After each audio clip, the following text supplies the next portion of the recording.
Con mucho gusto les saludo y les invito a orar para introducir este capítulo.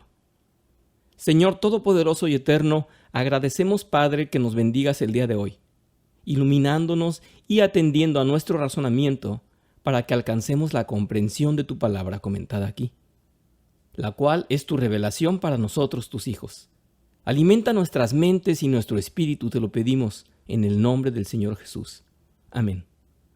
De verdad que estos estudios de maestros tan grandes, tan connotados, como Tim Keller, Martin Lloyd-Jones, Sproul, etc., pues son depurados y por algo tienen tanta influencia en la comunidad evangelista. Hemos de tener atención para cada uno de sus consejos y cada meditación que ellos nos expresan. Este último capítulo relacionado con la oración centrada en el reino de Dios nos muestra cuánto debemos de involucrarnos en un sentido muy personal e íntimo con nuestro Dios. No olvidemos que Él desea que veamos su forma de gobernar al pueblo como un rey. Él no ha escogido a una población de extraños para llevarlos a punta de vara y gritos. En un estudio pasado, John W. Stott nos recordaba que la palabra de Dios nos dice: no seas como el mulo o el caballo que no tienen discernimiento y cuyo brío hay que domar con brida y freno. En el Salmo 32, versículo 9. Nuestro Rey desea que tengamos un vínculo personal con Él. Quiere que oremos de manera orientada y bien enfocada en santa comunión. En la primera parte de este estudio, la oración centrada en el reino, Timothy Keller nos dice que requerimos de 3 cosas para enfocarnos en una oración de tal carácter, como número 1, gracia, confesión de pecados y humillación de uno mismo. Luego continúa pidiéndonos compasión y celo por el florecimiento de la iglesia y la salvación de los perdidos. También nos dice una búsqueda de conocer más a Dios, de ver su rostro y de ver su gloria. Hemos visto cómo desarrollar este tipo de oración. Orar porque el Espíritu de Dios esté en nuestro corazón. Como número 2, orar por la presencia de Dios en medio de su pueblo. Ahora continuemos viendo esto que es el número 3, orar por la gloria de Dios en la ciudad. En Génesis 18, Abraham oró fervientemente y repetidamente a Dios para que salvara las ciudades de Sodoma y Gomorra, para que no descargara su ira contra ellas. En Jeremías 29, Dios llama a su pueblo a orar por la paz de Babilonia. Esta era una sociedad violenta y pagana. Todavía estamos llamados para orar para que la gloria de Dios les sea revelada a los incrédulos. Finalmente, la oración de renovación corporativa en la iglesia en la que estamos debe ser una oración por nuestra ciudad. Deberíamos orar para que la gloria de Dios sea vista en el pueblo. Este es un tema mayor en los Salmos. La gloria de Dios es su peso, su importancia, su realidad. Muchas personas en nuestra ciudad creen en un Dios, pero no en un Dios de gloria. Uno de los mejores medios para hacer esto es caminar por nuestro barrio y orar por él. Tan sencillo como que cuando vayamos de un lado a otro de la ciudad, hagamos oración meditando en la gran necesidad que hay en todo el pueblo. Pero también puede significar orar por un grupo de personas específico, por aquellos que asisten a los bares, a los clubes nocturnos, dedicados a la prostitución o a la venta de drogas y tal.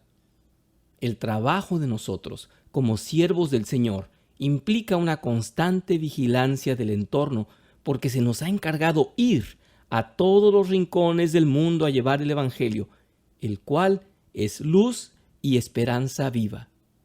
Tengamos por seguro que a cualquier lugar que vayamos estaremos siendo acompañados por el Espíritu Santo con nosotros, y Él es Dios. El Señor Jesús, con un acento firme, nos declaró que somos los creyentes la luz que el mundo necesita.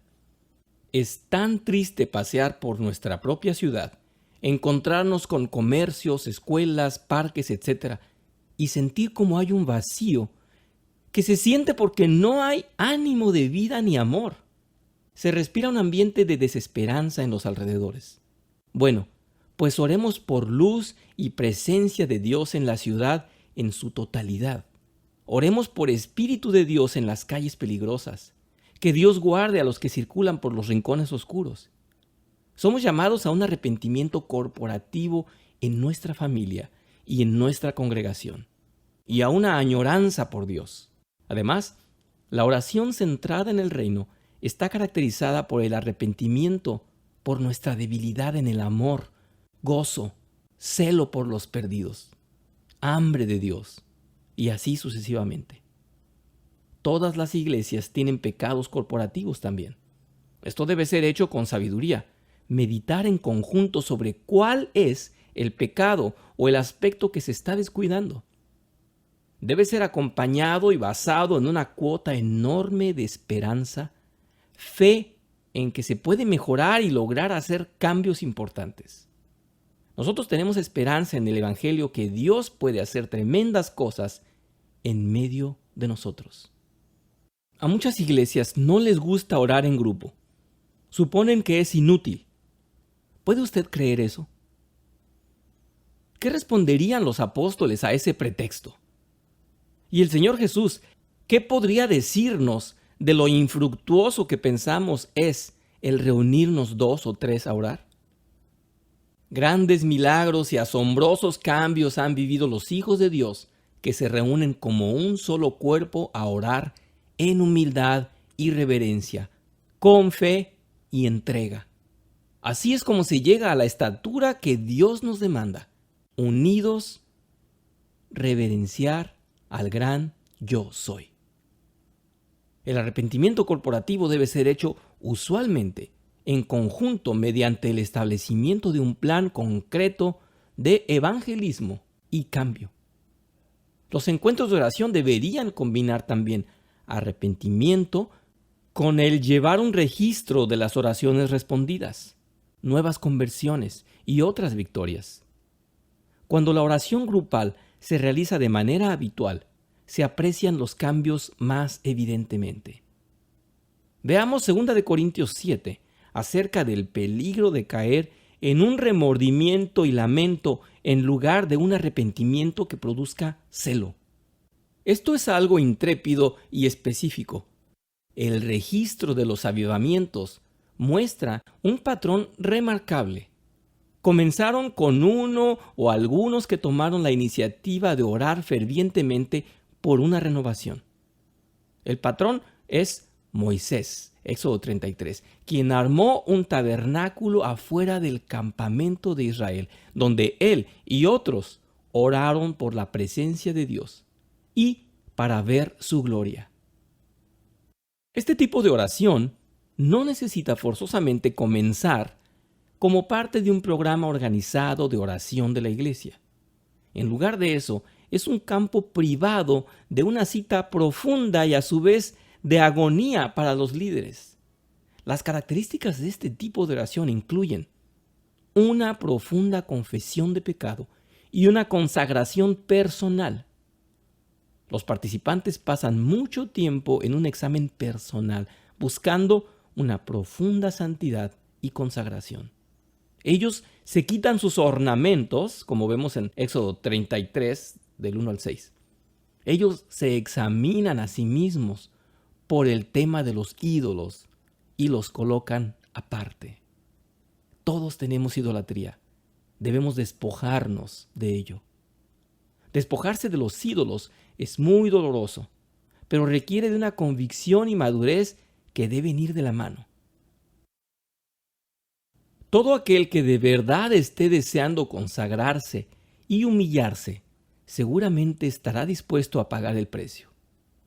Luego, ellos comienzan a clamar por el pedido mayor, una señal de la gloria de Dios.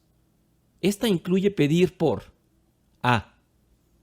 Por una experiencia personal de la gloria, presencia de Dios. Para que yo pueda conocerte, dice en Éxodo 33, versículo 13. B. Para que las personas puedan experimentar la gloria de Dios. O sea, para todos los demás. C. Para que el mundo pueda ver la gloria de Dios por medio de su pueblo. D. Por poder. Moisés le pedía a Dios que su presencia fuera visible, obvia para todos. ¿Qué otra cosa puede distinguirme a mí y a tu pueblo de todo el resto de los habitantes sobre la faz de la tierra? Esta sería una oración que el mundo estaría admirado y maravillado por la muestra del poder de Dios y el resplandor de la iglesia. Comentando la oración de Moisés por la gloria en Éxodo 33, Lloyd Jones escribe: les recomiendo la lectura de biografías de hombres que han sido usados por Dios en la iglesia a través de los siglos, especialmente en avivamientos. Ustedes encontrarán este mismo santo compromiso, esta misma argumentación, este razonamiento, este poner el caso delante de Dios reclamando sus promesas. Oh, es todo el secreto de la oración. A veces lo he pensado. Thomas Goodwin utiliza el término maravilloso. Él dice: suplícale a Él por ello, suplícale. No lo dejes solo, importúnale, como sea, con su propia promesa. Cítale las Escrituras y tú sabes, Dios se deleita en escucharnos hacer esto. De la misma manera que a un padre le gusta ver esto en su propio hijo, que obviamente ha estado escuchando lo que su padre ha estado diciendo durante toda su vida. Es extraordinario. Éxodo 33:7. Ahora Moisés va a tomar su tienda y a armarla fuera del campamento a cierta distancia, llamándola la tienda del encuentro con el Señor. Y aconteció que cualquiera que buscaba al Señor iba a la tienda del encuentro fuera del campamento. El incidente del becerro de oro había ocurrido recientemente. La relación entre Dios y el pueblo había sido lastimada. Moisés ahora colocó un tabernáculo afuera del campamento. Es importante recordar que este no era el tabernáculo que fue eventualmente construido para ser un templo móvil para Israel en medio del campamento. Más bien, esta era una simple tienda donde cualquiera podía ir a orar y encontrarse con Dios. Pero estaba colocada fuera del campamento, probablemente como un símbolo de que tenían mucho arrepentimiento por hacer con el fin de tener a Dios nuevamente en medio de ellos. Aquellos que buscaban el rostro de Dios deberían salirse del camino, apartarse del resto, salirse de sus patrones de vida habitual, normal, para buscarlo a Él. Moisés había sido movido por Dios para crear este espacio y para promover la oración que suplicara y anhelara la presencia de Dios. Y pronto otros sintieron el mismo deseo como fuego que les incitaba a buscar a Dios también. Todo indica que al principio muy pocos hicieron esto. Por un buen tiempo parece ser que solo Moisés lo hizo. ¿Qué podemos aprender? Es interesante ver que usualmente los avivamientos comienzan con un grupo pequeño de personas, o solamente una persona, quien comienza a orar por la gloria de Dios en la comunidad. Pero usualmente es justamente solo un puñado y casi siempre es un tipo de oración extraordinaria, fuera de los servicios normales y de los tradicionales patrones de oración. Repito, a la mayoría no les gusta eso. Les parece infructuoso y tedioso. No han llegado al punto de quemarse en deseo por estar delante de Dios y ver su rostro. A continuación, Tim Keller nos presenta estos ejemplos para considerar testimonios de iniciadores de grupos de oración. Solo algunos ejemplos de hijos de Dios humillados y rendidos ante el Rey, deseosos de que el pueblo entero se rinda también y que todos disfruten de su presencia. Tenemos un ejemplo en el hemisferio occidental. Jeremías Calvin Lamphere, un laico de la Iglesia Reformada Holandesa del Norte, decidió mantener activa una reunión de oración los miércoles, luego del almuerzo, para hombres de negocio quienes trabajaban en sus oficinas cercanas al vecindario. El primer encuentro se realizó el 23 de septiembre de 1857. La primera persona en unirse a Lanphier llegó media hora tarde y otros llegaron más tarde aún. Pero la reunión creció rápidamente y un mes después decidieron encontrarse todos los días. Luego de unos meses, había tantas reuniones en la ciudad. Para ese entonces, todo lo que se conocía como lugar céntrico estaba repleto de lugares de oración. El diario estimaba que unas 10,000 personas se reunían cada tarde para orar. Para mayo de 1858, es decir, casi 8 meses después, unas 50,000 nuevas personas se unieron a la iglesia. Era una ciudad de 800,000 habitantes. Esto comenzó con un hombre, luego un grupo pequeño que deseaba orar. Interesantemente, en la misma época, entre 1857 y 1859, este mismo avivamiento surgió en el norte de Irlanda y en Gales. En Irlanda del Norte comenzó cuando un hombre llamado James McKilken encontró a 2 otros para orar con él. Y en Gales fue Humphrey Jones. En cada caso, un pequeño grupo salieron, por decirlo así, fuera del campamento para orar. Veamos ahora el ejemplo en el hemisferio oriental. En 1900, el cristianismo en Corea era minúsculo todavía, 0.4% de la población. Pero en 1903, en la ciudad de Wonsan, había ahí un misionero canadiense, R.A. Hardy, quien estaba haciendo un tipo de investigación bíblica sobre el tópico de la oración. Él llegó al pasaje de Lucas 11, versículo 13, donde dice: «Si ustedes entonces, siendo malos, saben cómo dar cosas buenas a sus hijos, ¿cuánto más vuestro Padre que está en los cielos les dará el Espíritu Santo a aquellos que se lo piden?» Él estuvo profundamente convencido que ese trabajo misionero estaba motivado por un deseo de probarse a sí mismo, a otros y a Dios, que no estaba basado en la gracia, oración y el Espíritu Santo. En lugar de la fe en la justificación, en Jesús, él estaba tratando de justificarse a sí mismo, y eso le había llevado a una falta de gozo, oración y poder. Él dio ese testimonio a una congregación coreana, arrepintiéndose públicamente de su orgullo, dureza de corazón y de su falta de fe en Jesús. Esto fue electrificante en una gran cultura influenciada por la filosofía de Confucio, donde hacer un acto así era considerado impensable. Como resultado de esto, las personas comenzaron a arrepentirse, orar y buscar al Espíritu Santo en medio de ellos. El avivamiento se expandió en toda la región alrededor de Wonsan y las iglesias comenzaron a crecer.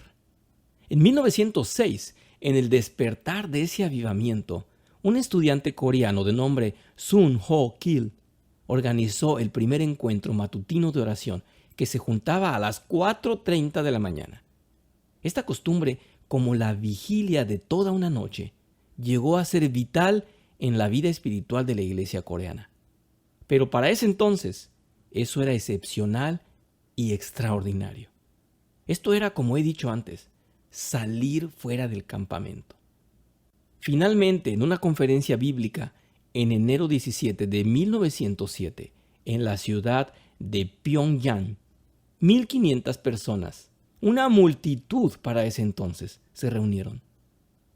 El predicador concluyó su sermón e hizo un llamado a la oración, animándoles a orar en voz alta si querían. Lo que se registró por los cronistas de la época fue lo siguiente: toda la audiencia comenzó a orar en voz alta y al mismo tiempo. Repentinamente, hubo como un rugir profundo mientras las personas sentían una profunda urgencia en orar. La oración, que sonaba como la caída de una catarata de agua, cautivó toda la congregación. William Blair, un ministro presbiteriano, estaba presente y más tarde describió la escena.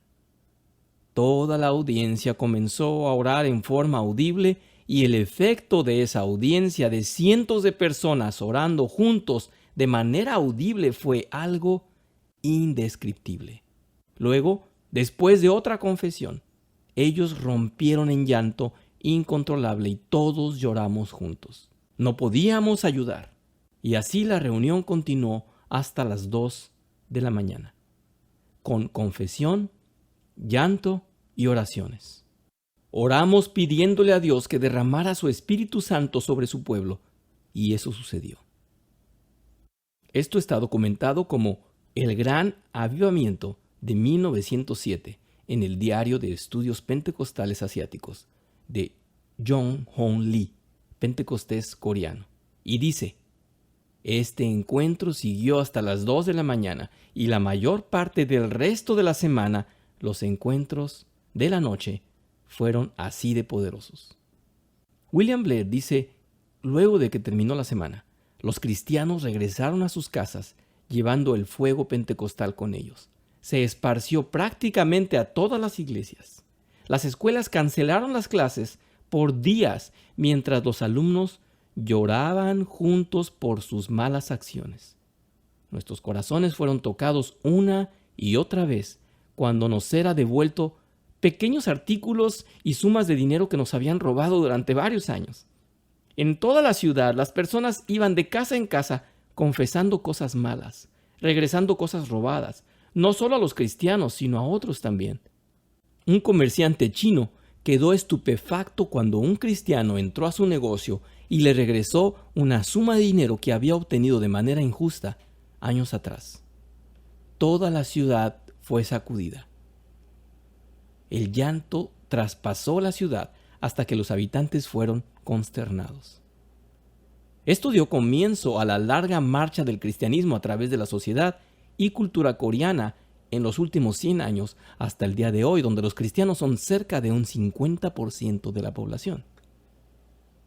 Esto no debería ser tomado como un mero emocionalismo. Hervey Kohn, un misionero en Corea, por muchos años explicó que este avivamiento fue un cambio cultural, encuentro de poder del primer orden. Hervey escribe que el confucianismo había hecho un ídolo de la autoridad jerárquica y por lo tanto era profundamente autojustificable y guiaba al pueblo a la creencia que ninguna persona de ninguna jerarquía debería arrepentirse. Eso representaba una pérdida de identidad. Pero el Evangelio trajo un encuentro de poder con la justicia propia de la cosmovisión del confucianismo al corazón de la cultura coreana. Un nuevo concepto de humanidad y de grandeza en el Evangelio produjo un enorme cambio en la vida de los convertidos. En el avivamiento, especialmente los hombres, quienes no tenían habilidad alguna para lidiar con la vergüenza y la pérdida, experimentaron el amor de Dios en el Evangelio a través del Espíritu Santo.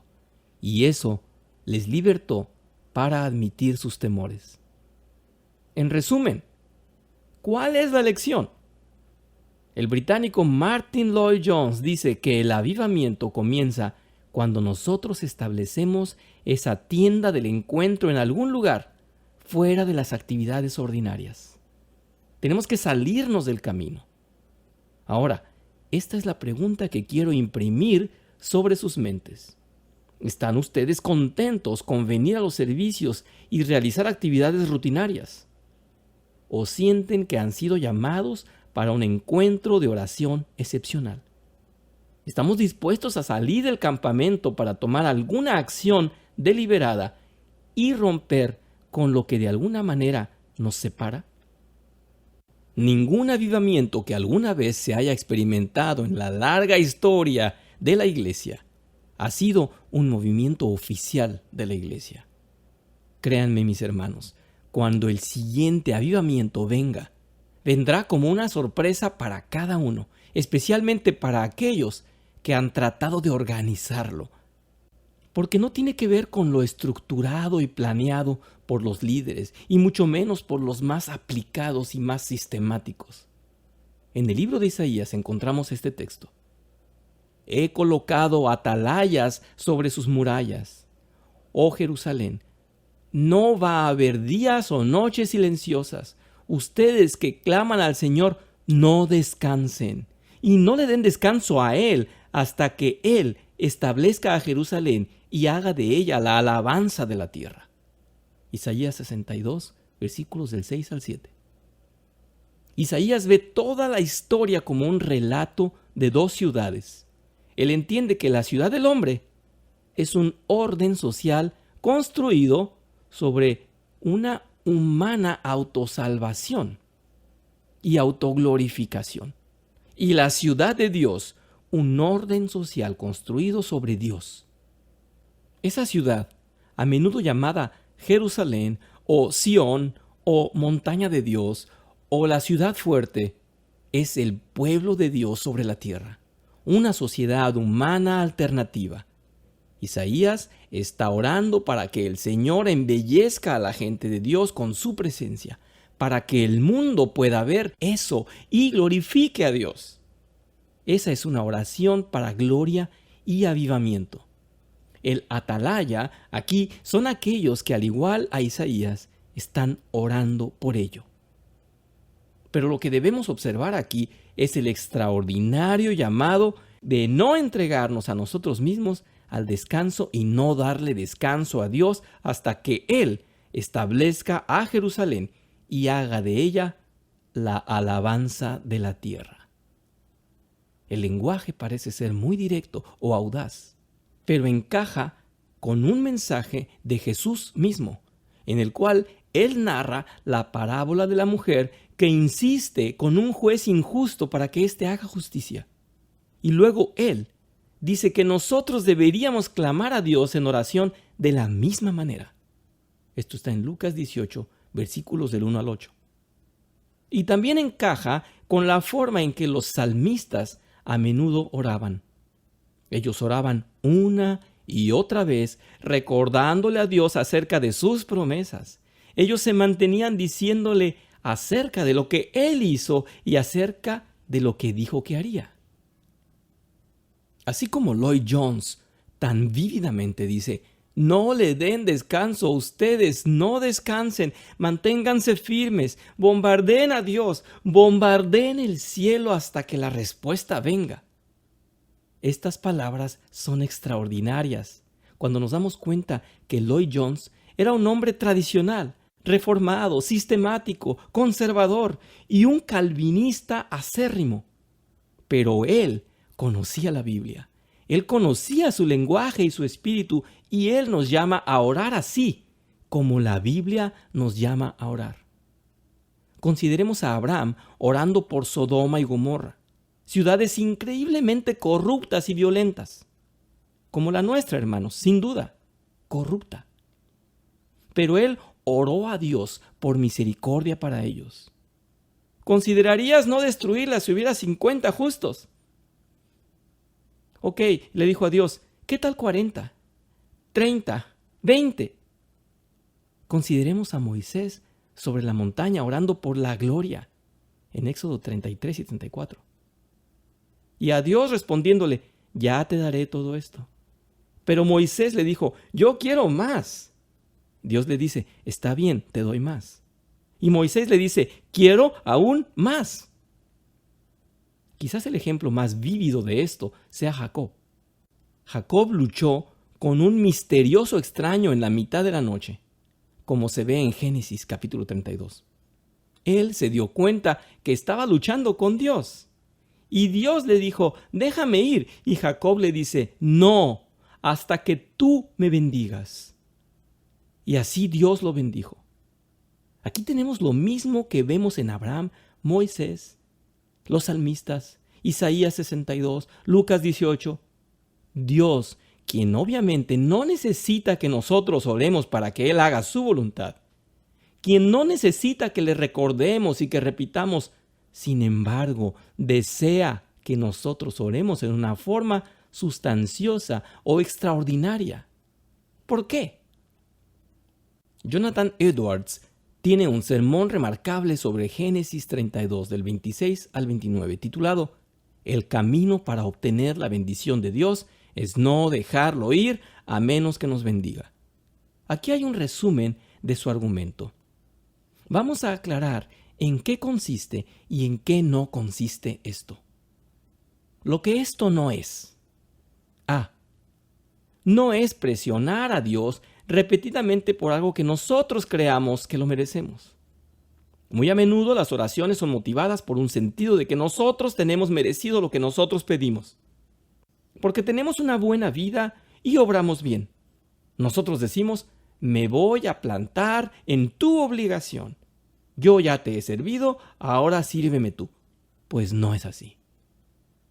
B. No es presionar a Dios, simplemente porque estamos desesperados por un deseo exorbitante. Cuando nuestras buenas cosas llegan a ser importantes, nosotros perdemos todo contentamiento interno. Hay algunas cosas que para nosotros son tan indispensables que si no las tenemos no podemos imaginarnos seguir adelante. De modo que prevalecemos en oración llenos de ansiedad y miedo. Nos carcome la idea de no obtener aquello que nos perturba la mente y tenemos un gran temor en no poder llegar a obtenerlo. ¡Qué frágiles somos! Número 2. Lo que sí es correcto. A. Es presionar a Dios en oración porque Él nos llama a hacerlo. Esta es la forma en que Él quiere que nosotros le busquemos a Él y sus cosas buenas. B. ¿Por qué Dios quiere que lo hagamos de esa manera? Edwards nombra las siguientes razones. Número 1. Él desea que hagamos esto de esta manera para que nuestro corazón pierda la autosuficiencia. Solo si oramos de una manera sustancial, llegamos a un profundo reconocimiento de nuestra dependencia absoluta de Dios. Si la bendición de Dios llega a nosotros sin mucha oración, seríamos de corazón duro y orgullosos, asumiendo que una vida buena y confortable es simplemente el derecho de toda persona sensible. Nos cegaría ante nuestra verdadera condición de debilidad e insignificancia. Esta es la razón por la cual Romanos 1 dice que la peor cosa que Dios puede hacer a un corazón rebelde es entregarlo a sus deseos, darles lo que ellos quieren sin oración. Esto es lo que conduce a las personas a no ver su necesidad de Dios. En segundo lugar, Él desea que lo hagamos para que nuestro corazón esté preparado en regocijarse en Dios como el autor de toda bendición. Si la bendición viniera fácilmente sobre nosotros sin mucha oración, no lo percibiríamos a Él como la fuente de todo lo que necesitamos. Cuando nosotros no oramos, nos estamos robando a nosotros mismos nuestro gozo. Nos estamos cerrando a nosotros mismos y negándonos a la gracia y la bondad de Dios. Si la bendición viniera fácil, no estaríamos llenos de gratitud, la cual es la única manera apropiada que debe tener el corazón humano hacia Dios y hacia sí mismo. Una vida saturada de oración encuentra deleite en las cosas más simples y aparentemente pequeñas. La salud, los ingresos, la vida familiar, las relaciones, todas estas cosas no aparentan al corazón lo que realmente son. Asombrosos regalos de la gracia. Sin una vida saturada de oración, nuestros ojos están cegados ante el asombro de las cosas simples que tenemos de Dios. Tercero, cuando realizamos oraciones extraordinarias corporativas, entonces la atmósfera de la bendición crea comunidad, tejiendo nuestros corazones juntos.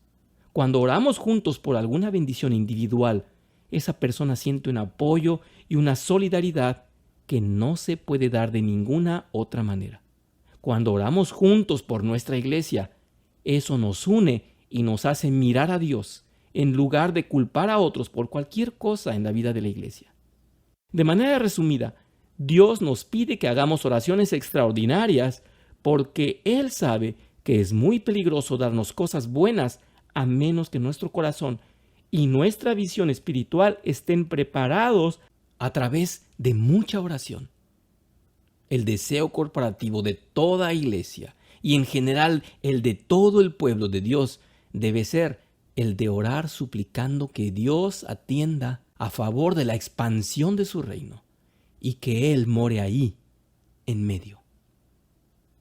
Te pedimos esto, Señor, en el nombre de Cristo Jesús. Amén.